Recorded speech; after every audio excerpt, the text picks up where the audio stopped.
So let's go ahead, guys. Let's open to page 10 in your notes packet. I know it's been a couple days since we saw our notes packet.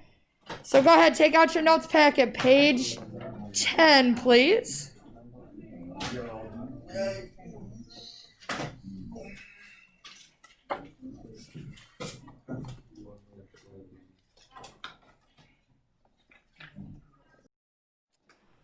All right, guys, on page 10, here's our next piece with solving equations. We're still doing multi-step equations.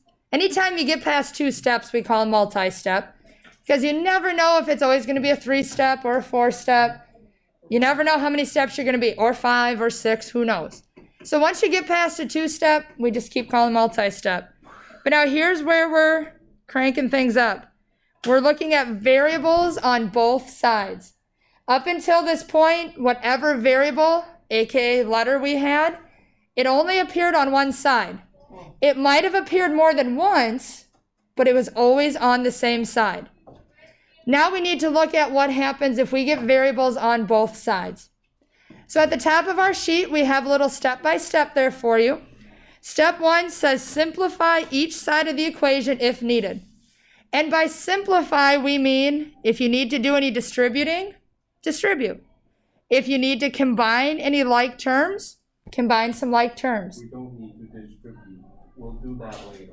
Yep, today we're not going to worry about the distribute part. We're going to worry about that in a couple classes from now. Then step 2 says, here's the new piece for us. Use inverse operations. So inverse, remember, if we're adding, we're going to subtract. If we're subtracting, we're going to add. If we're multiplying, we're going to divide. If we're dividing, we're going to multiply. So we're going to use inverse operations. We're going to move variables to one side. Step 3 says solve what you have left. Step 4 is check your solution. So let's look at example 1 together.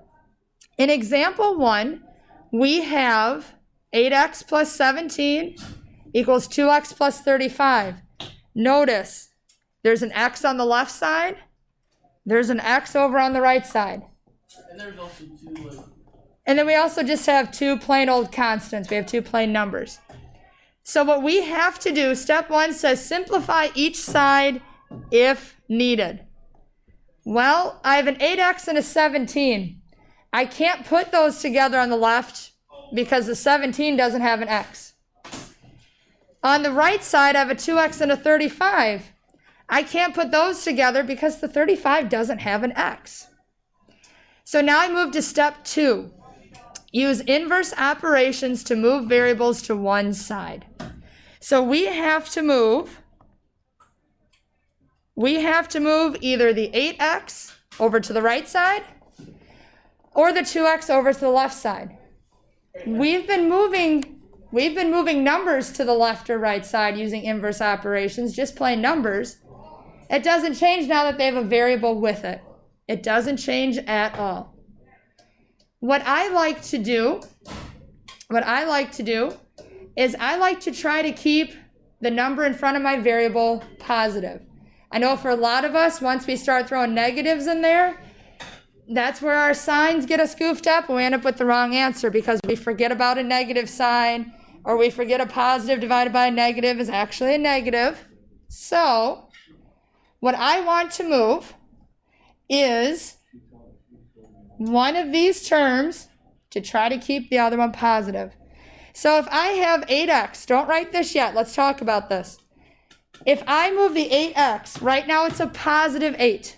What would be my inverse for positive 8? Negative 8. Don't write this yet. It's going to be one of the few times in here I tell you to not write. Minus 8 from both sides. Now what happens, again, don't write this, I just want to show you what happens if we make this choice. Positive 8, negative 8 gives me 0. 17 comes down, equal sign. 2x minus 8x is negative 6x. Then we have a plus 35. My 6 is negative. My 6 is negative.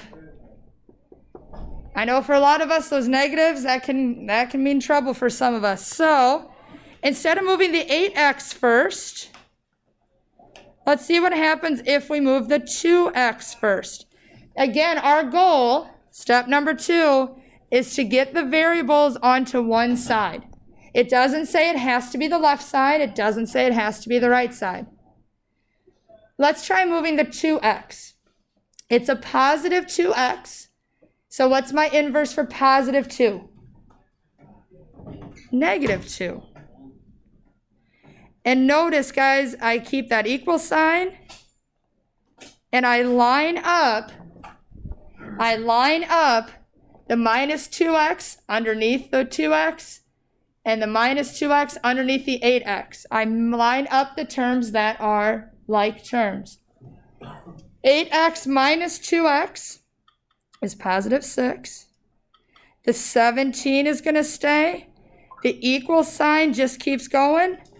And on the right side, I have left positive 35. You can subtract the 8x like I did first and go ahead and solve. Or you can move the 2x like I did the second time and then solve. It doesn't matter which one you move. I like to try to keep that number in front of the variable, that coefficient. I like trying to keep that positive, so then I end up making less mistakes. When I look through quizzes, not even necessarily one from yesterday, but when I look through quizzes in general, our mistakes happen when we get negatives going. So if you can avoid the negatives when you're solving, it just might make less mistakes. But that's just an extra piece to think about. So then from here, how do I solve? What do I move next? What do I move next, Sam? I think you have to move like the 6 over there. We're going to wait on the 6. What do we need to move next? Do we worry about this multiplication first or the addition first? The addition. How do we undo addition? Subtraction.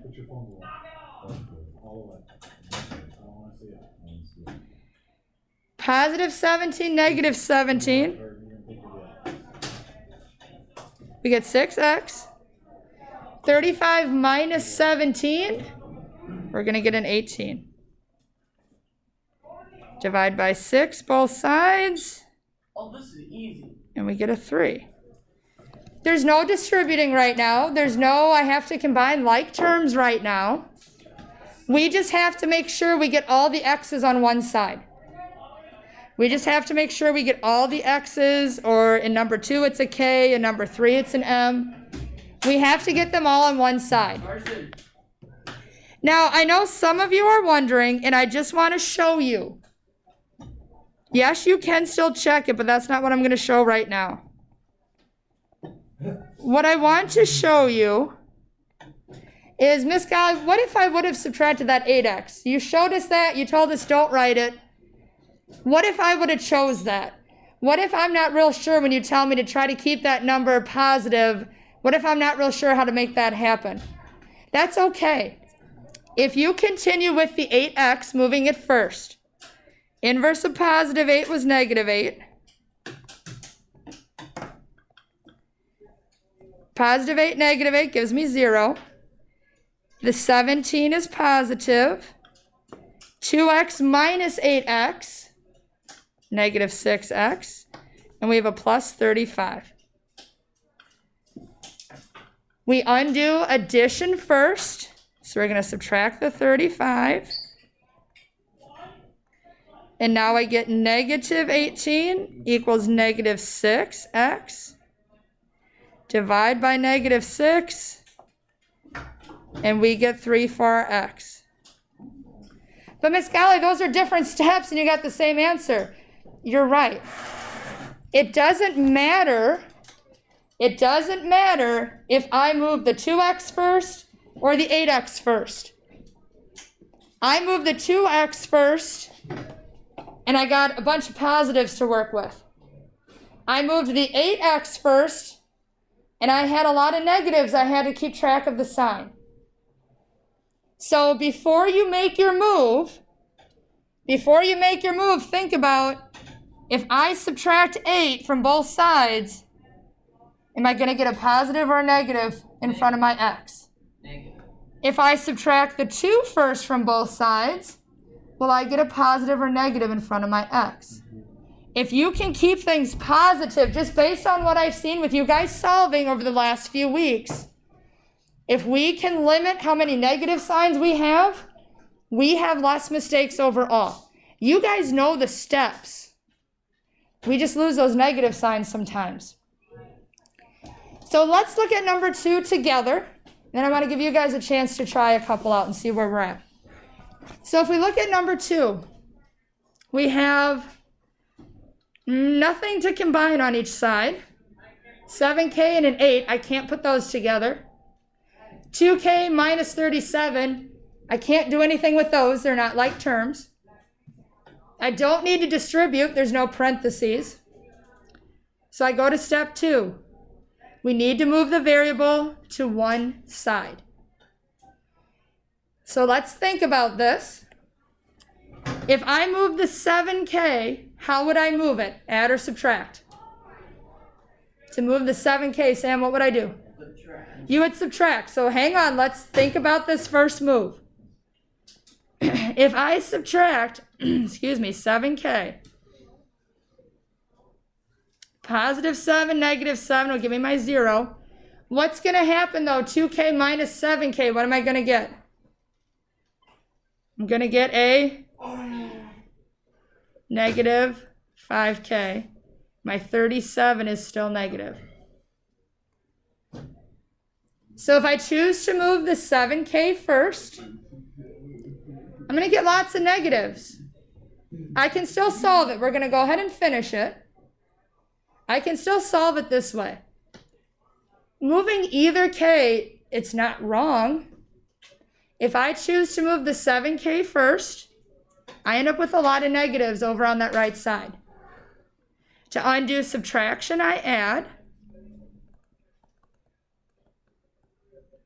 I get 45 equals negative 5k. Then I do my division.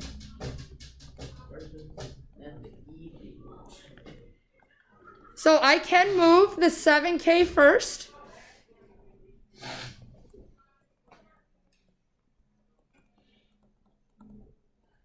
My other option is to move the 2k first.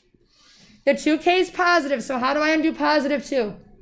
I'm going to subtract it, right? Yep. Notice, guys, this is our first time moving the variable around. We haven't moved the variable yet at all. Look at how I'm lining things up. 7k, the minus 2k is right underneath of it. 5k, the plus 8 comes down, my equal sign. Positive 2k, negative 2k. Notice how they're lined up right under each other. Those are my like terms, so I keep them together. Here's where we have to be super careful, though. What kind of 37 is going to come down? A negative. Yeah, a negative. Be careful. Now from here, I undo addition.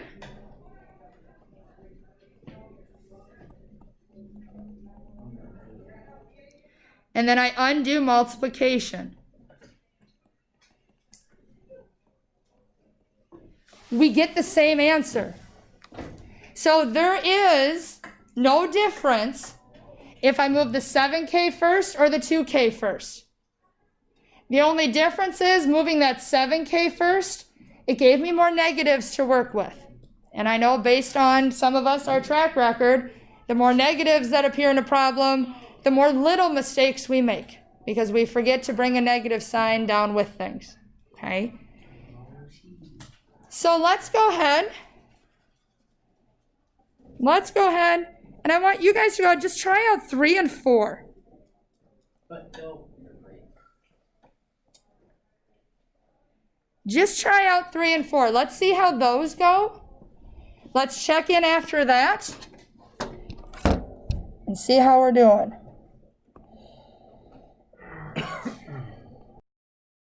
All right, so number 3, You may or may not have done it the same way as me, but we will get the same answer. In number 3, there's really a 1 in front of the m. I'm going to choose to move the 1m from the left over to the right. So right now it's a positive 1. So to move a positive 1, the inverse would be a negative or a minus 1. Positive 1m, negative 1m gives me my 0. The 3 comes down, equals 9m minus 1, 8m minus 13. Now it just becomes a 2-step. I undo my subtraction first by adding. And then to undo my multiplication, I divide by 8. So 2 equals m. If you chose to move the 9m first by subtracting it, you would get the same result. You should still get m equals 2. In number 4, I'm going to choose to move the negative 4y first. The inverse or opposite of negative 4y is going to be positive.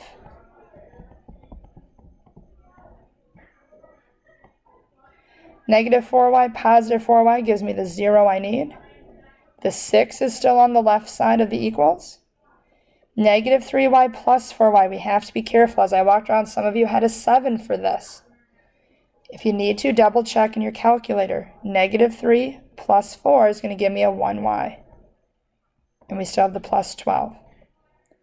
I need to undo addition first by subtracting. And again, be careful, guys. 6 minus 12. Throw it into the calculator. Remember, this is not about my testing your computation skills. This is about if you can solve an equation correctly. So I don't want you to get frustrated or get stuck a lot because of computation stuff. So 6 minus 12 is negative 6, and that equals 1y. Remember, mathematicians get lazy. They don't always write the 1. So you wouldn't have to write the 1. If you need to show yourself that division by 1, go ahead and do so.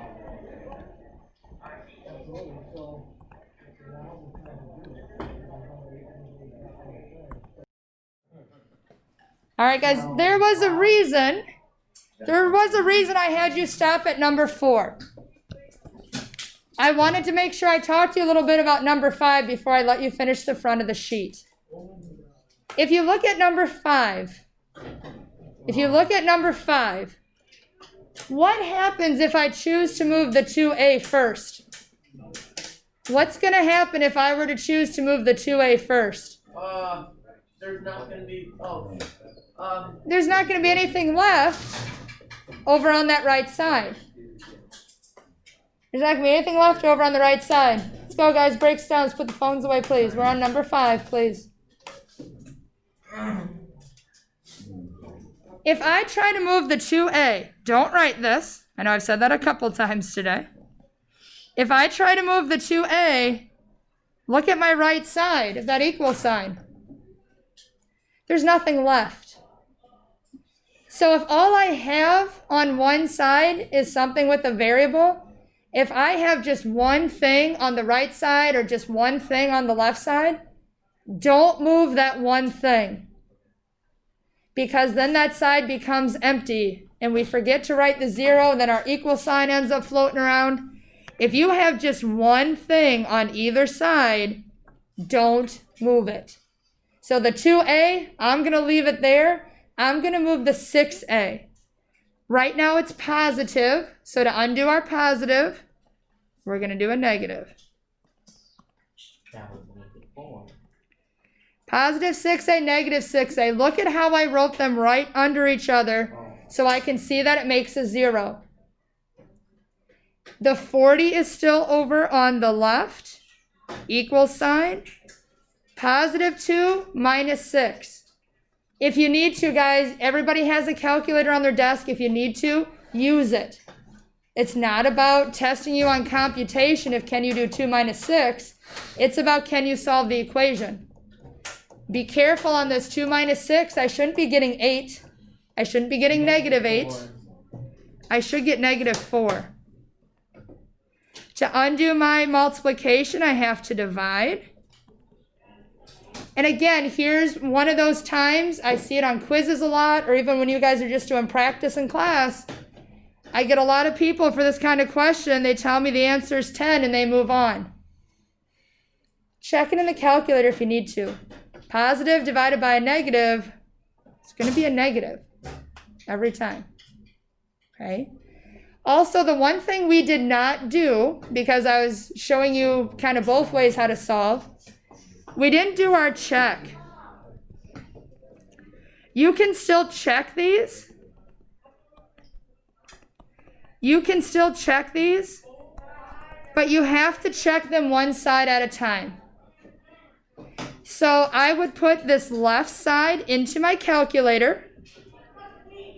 Everything I see, parentheses, negative signs and all. You can put that whole left side in the calculator, and we're going to come up with negative 20. Then I have to put the right side in my calculator. We have to do some computation on both sides because there's a variable on both sides now. So positive 2 times negative 10, I do get negative 20 and it checks.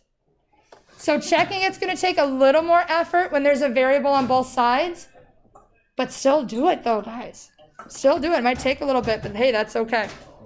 So let's take maybe about 5 minutes, and let's get these other 3 on the front finished, because I want to do one more thing with this today on the back of the sheet. Number 6, you could have chosen to move the 5W or the negative 2W. I'm going to go on the right side this time. I'm going to move the negative 2W by adding it to both sides. 5W plus 2W is 7W. Minus 29 equals 55. Add our 29 to both sides. 7W equals 84. Divide by 7. W equals 12. Even if you chose to move the 5W first by subtracting, you should still get 12. In number 7, you could have chosen to move the 5P or the 13P first. I'm going to go ahead and move the 5P by subtracting.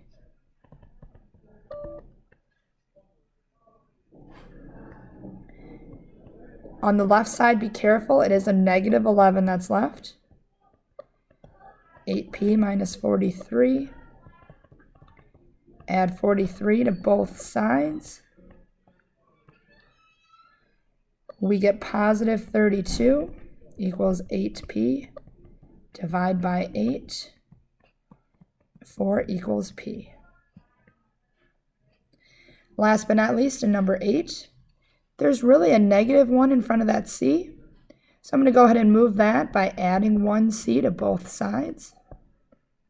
On the left side, we still have negative 50. On the right side, we would now have 6C minus 2. Let's go ahead and add our 2 to both sides. Negative 50 plus 2 is negative 48. Watch your negative signs. Now when I divide by the 6, I get a negative 8 for my final answer. Please make sure you have checked over yours.